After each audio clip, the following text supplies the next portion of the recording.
Hello, everyone, and welcome to this special segment of Comments Section. That's right. Guys, we are here to talk about the brand new Superman trailer that was released today. Although by the time this gets uploaded, it'll probably have been yesterday. But we're here to talk about it. Producer Paul was just like, you know what? It's such a big entertainment story. We need one of the hosts to come in and record a review of it. So that's what we are going to be talking about for this video. Now, there was a teaser trailer that was released in December, but this has been described as the first full trailer for the upcoming movie, which is now less than 2 months away. That's right. Remember when it was announced at the end of 2022 that it was coming? Well, we're less than 2 months away. All right, guys. So before I, share my thoughts about the trailer, I thought I'd talk about kind of my feelings about the movie so far. So, just for you guys who don't watch regularly, I am not a James Gunn fan. I don't like the Guardians of the Galaxy trilogy. I don't like the Suicide Squad. I don't like Peacemaker. So I've been very, very pessimistic about this Superman movie, even though I love Superman. Superman is my second favorite superhero behind Batman. I love the Christopher Reeve Superman movies. I love Smallville. I love Superman Lois, the recent CW show. And even beyond that, I love Superman the Animated Series. I love the Lois and Clark show that starred Dean Cain. And I also love the George Reeves television show, Adventures of Superman. Listen, guys, not to go on a full rabbit hole right here, but if you have not seen the George Reeves Superman show, I know like a lot of people, they'll go as far back as Christopher Reeve, but guys, the George Reeves Superman show is so good. It's so awesome. You have Superman dealing with crime stories where he's fighting gangsters. Oh, especially those original black and white episodes. The George Reeves Superman show is so awesome. Go check it out if you haven't. So, I haven't been that excited for this Superman movie because I'm not a James Gunn fan. And, the first trailer came out, and there wasn't really that much you could get from it because it's when you have a music trailer, and by music trailer, it's, you have the clips and you have the Superman theme over it. It was just, stuff we'd seen in Superman Returns and Man of Steel. We didn't really get a good idea of who the characters were, what the tone of the movie will be, or the story and stuff like that. So, this trailer was very important. I mean, we did have that CinemaCon footage that was shown, which I did not like.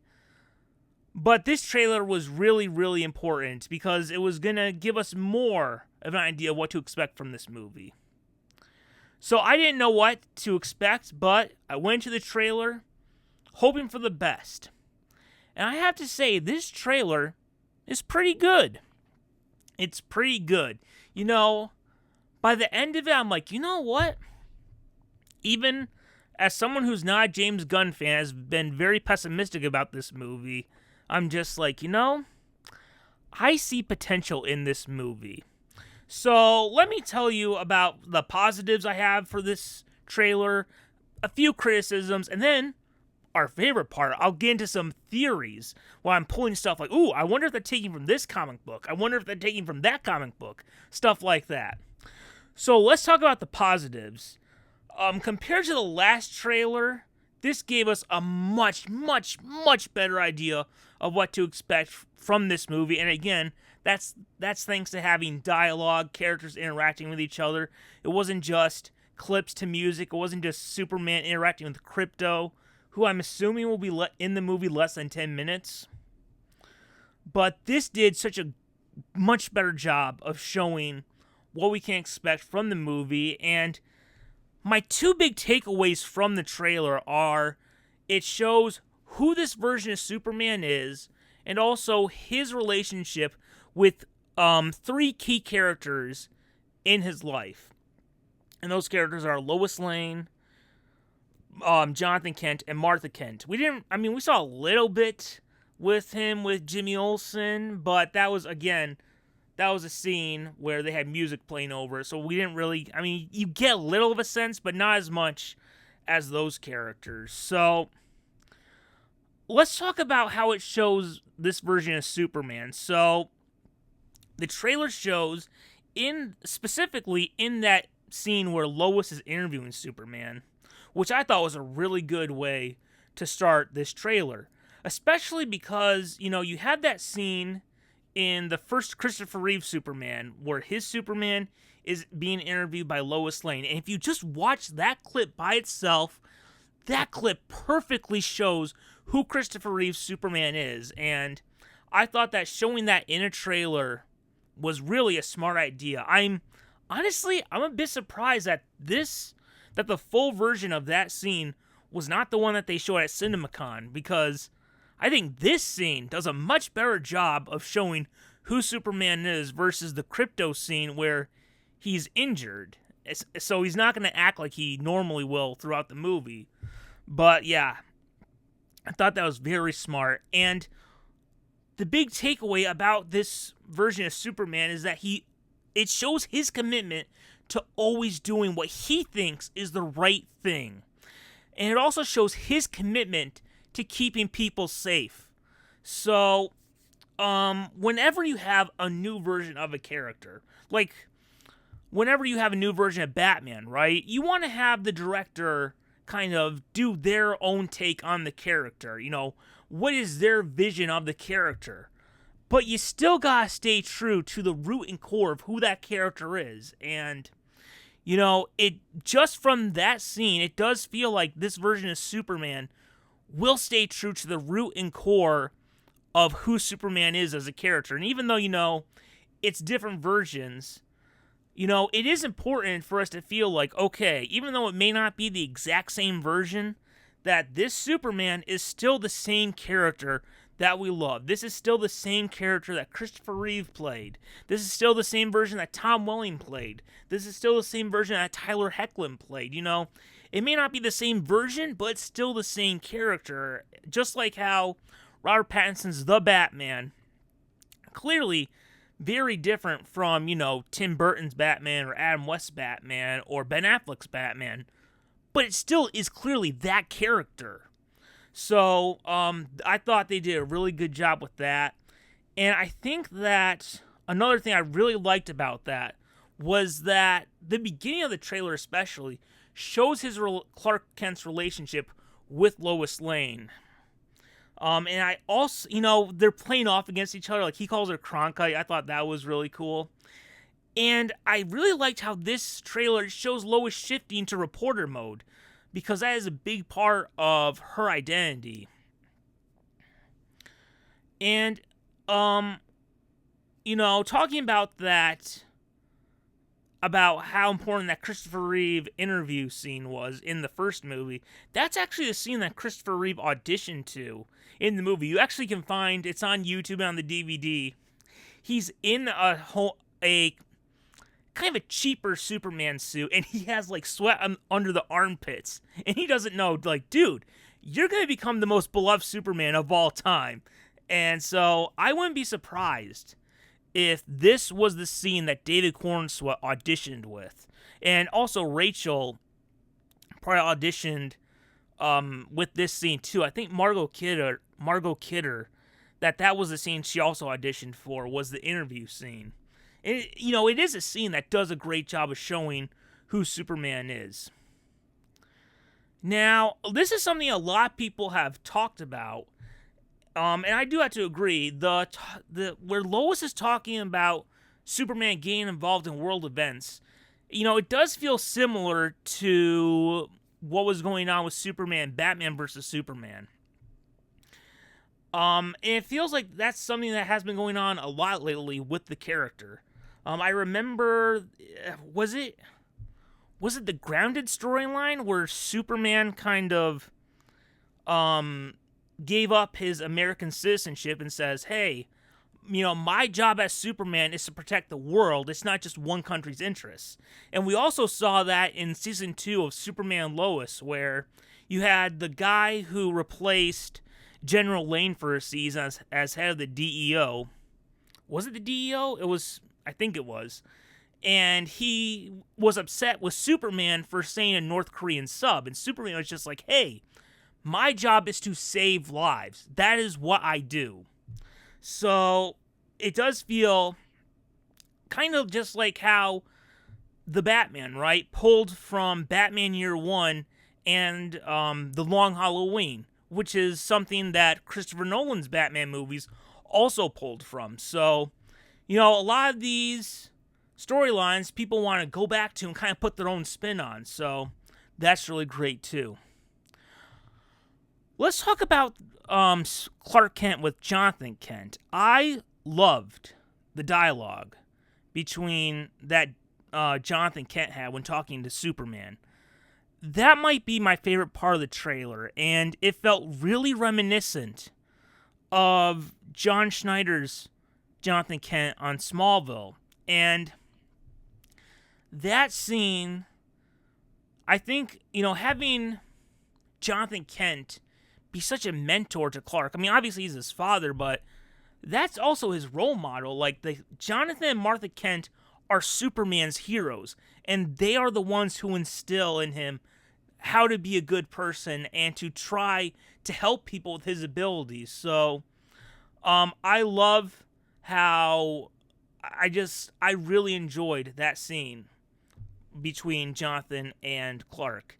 And I really like how this movie is making a change where both of his parents are alive.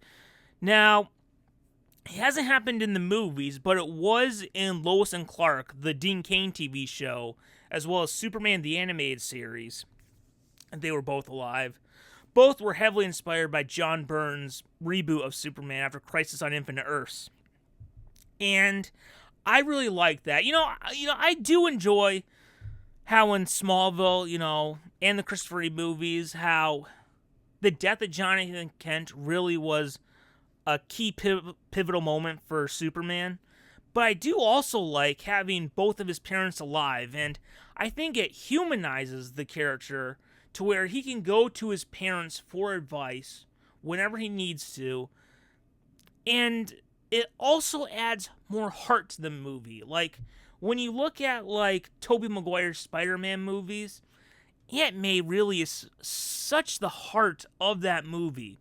Like, one of the best scenes in any superhero movie is that monologue that Aunt May gives to Peter at the garage sale, where she's talking about how everyone loves a hero, and sometimes a hero has to do the right thing, even giving up the thing they want the most. And I think that having both of the Kents around in this movie will add a lot of heart, which is clearly what the movie is going for. Now, there are two criticisms I do have about the trailer. Just looking at the trailer by itself. So, obviously a lot of people talked about Superman gets angry during that interview with Lois. Not necessarily with Lois, he expresses frustration about the situation. He gets angry about people kind of questioning why he saved those people. And, it did feel a bit of a overreaction maybe. Like, when I was watching it, it didn't feel real. It felt very much like the type of reaction you would see in a movie. Clark, when he was upset, he took it to like a full 10.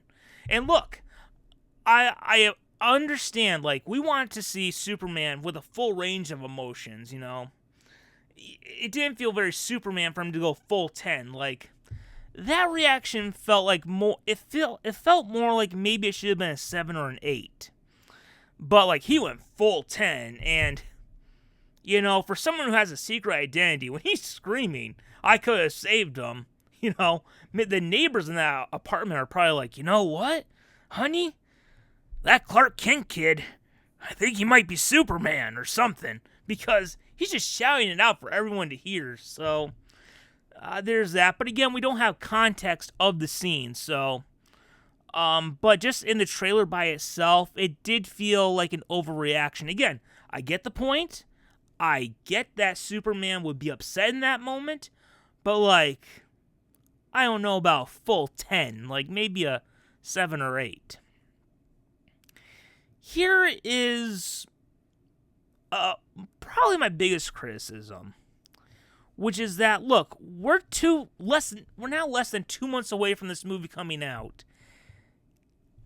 We still don't know what it's about. We still don't know the basic premise of what this movie is about. Now, James Gunn has talked about how this movie is about kindness, right? Superman is being kind in a world that thinks kindness is old-fashioned. And that's great. I appreciate that. That's a great way to look at Superman. But that's not a plot. That's a theme. So we don't really know what the plot is about. Like, just to name off a few recent superhero movies like Deadpool and Wolverine. When we were going into Deadpool and Wolverine, we knew, okay, Deadpool's teaming up with Wolverine because his world is in danger, right? When you look at Spider-Man No Way Home, Doctor Strange's spell brought in villains from the other universe, and Spider-Man has to go stop them. And he's also dealing with the fallout of the world learning his secret identity. The Flash, right? It's about Barry goes back in time, changes everything. Michael Keaton is now Batman instead of Ben Affleck. And General Zod is trying to destroy the world. The Batman, right? The Batman, he has to stop the Riddler from killing important people in Gotham City. I mean, what is this Superman movie about? Like, James Gunn has talked about adapting All-Star Superman, or at least taking inspiration, again, like the Batman, took inspiration from Long Halloween. Zack Snyder's Batman vs. Superman took inspiration from Dark Knight Returns. But, like, is this about a Superman who's dying? Is that why it was originally called Superman Legacy? Because he's wondering what his legacy will be? I mean, it shows a scene where Superman is in a bed, and there's clearly something wrong with him. His parents are taking care of him, and Lois does look worried, but I mean, so far, we just don't know what this movie is about. And I think that's a bit of a problem. Again, talk about important superhero movies. We knew the basic premise of Dark Knight. Batman fighting the Joker. Getting to know Harvey Dent. Civil War. Iron Man versus Cap and the Superhero, not Registration Act, the Sokovia Accords, right? We don't really know what it's about yet. And I don't think just saying, hey, it's Superman, is really going to be good enough this time for the average audience, where a lot of people didn't like the last version of Superman or the DCEU. So I think we need to get more of an idea what it's about. All right, guys. Let's wrap this up by talking about some theories I have based off of what we saw in the trailer. So, now, I think that just like in All-Star Superman, which again, Gunn is pulling a lot of inspiration from, we see in the trailer that Lois already knows that Clark is Superman.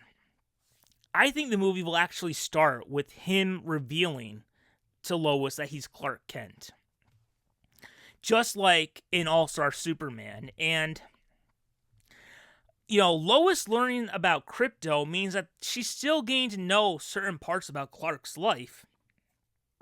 And so, yeah, I think in this movie, we're going to see the big reveal where he says, hey, I'm Clark Kent. All right, this next one is one I've kind of had an idea for a while.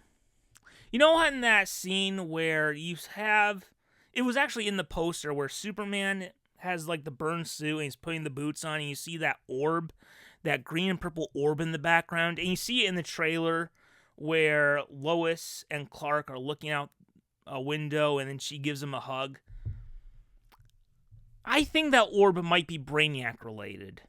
Now, ever since Gunn talked about how he was taking inspiration from Grant Morrison's All-Star Superman, and also, let's not forget, Brave and the Bold is also taking inspiration from Grant Morrison's Batman and Son. I've always thought, maybe Gunn will also take inspiration from the New 52 Superman origin story, which is also written by Grant Morrison, and that story culminated with Metropolis being shrunk down by Brainiac to add to his collection. So, I don't know, I think maybe it could be Brainiac related. I mean, we know there's going to be a lot of characters in here, so maybe you introduce Brainiac for a little bit and he could have a bigger role in the sequel. Alright, now having a flashback of young Clark. No, we do see in the trailer, there's a moment where you see younger Jonathan Kent on the Kent farm picking up young Clark Kent. So we know that this movie is going to have a flashback. It does make me wonder if the movie will begin similar to All-Star Superman. Again, All-Star Superman, clearly going to be a big, I'm assuming will be a big influence. I mean, that's what Gunn has talked about. You know, if you want to avoid spoilers, maybe wait to read All-Star Superman until after the movie comes out. So, it does make me think maybe it will have a similar opening to All-Star Superman where it shows Clark going from Krypton to Earth. Now, I mean, Gunn has talked about how it's not an origin story, but in the comic book, All-Star Superman, that's only a page. So, it would be like a quick, probably 30-second thing of showing him in the rocket ship, showing his parents on Krypton, and then him being found by the Kents. Boom, we start the story. And this is one. Now, if it doesn't start like that, I had this thought the other day. You know, Gunn talked about how this movie's taking inspiration from the shorts, the animated shorts that were done by Max Fleischer. Makes me wonder, could this movie have an intro kind of like the Fleischer shorts did, where it's, look up in the sky, it's a bird, it's a plane, it's Superman, you know? You see David Corenswet do the classic Superman pose, and you hear dun-da-dun, dun-da-dun. Oh, they'd probably use the John Williams theme, wouldn't they? Probably. But then you have the whole Superman, you know, faster than a speeding bullet, more powerful than a locomotive. I could see them actually opening the movie like that. And you know what? For a throwback, that could be pretty cool. Alright, this is my last prediction I have for the movie, which is, you know, we see the scene where Martha tells Clark that she's washing his boots or whatever. Clearly, they got dirty after a fight, so she's cleaned the suit. Makes me wonder, you know, with the Kents around, I think Martha made the Superman suit. I think they're going to take that from John Byrne's Man of Steel. And who knows, maybe at the end we'll see a new suit that looks more like the Christopher Reeve suit. I mean, who knows? Not exactly the material, but more design similar. Like, maybe we'll get the more like the Christopher Reeve S or whatever. But, I mean, who knows? Maybe we'll get a new suit at the end, but I do think that, I think Martha made the suit, which would be a change from Christopher Reeve's Superman, where he got from the Fortress. And Henry Cavill also got his suit from that spaceship that had Jor-El's hologram, so that's kind of what I think. Alright, guys, so there we go for this special comment section segment about the Superman trailer. Overall, my big takeaway, did a really good job of showing us who this Superman is and his relationship with Lois and his parents. And you know what? As someone who has not been excited about this movie, I feel like it does have potential. The trailer's job was to get me more excited. And you know what? It got me more optimistic about it. So, there we go. Let's see what else we'll get in the coming 2 months. I'm assuming we'll at least get one more trailer. I think we'll get at least one more, because I know The Flash had 3 trailers, and so did The Batman. So, I mean, this is the big thing that DC has this year, so they're really going to be pushing it. So, there we go, guys. Thank you for tuning in as we talk about this Superman trailer, and always remember to keep falling down that rabbit hole.